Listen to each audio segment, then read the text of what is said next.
Wow. Shut the fuck up, you nasty bitch. I don't know how the fuck you jump in my son, you little...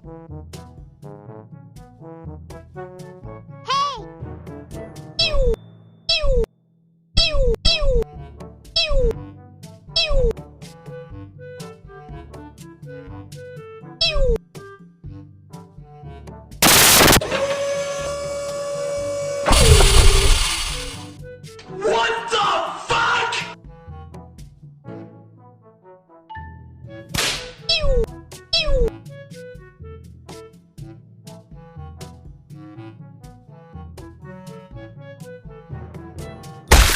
Ah!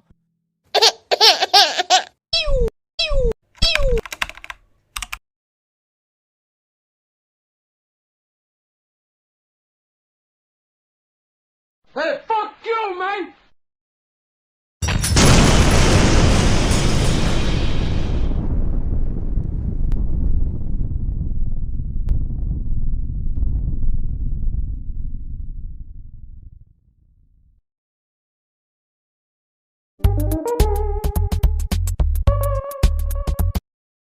Initiating shutdown. Shutting down systems.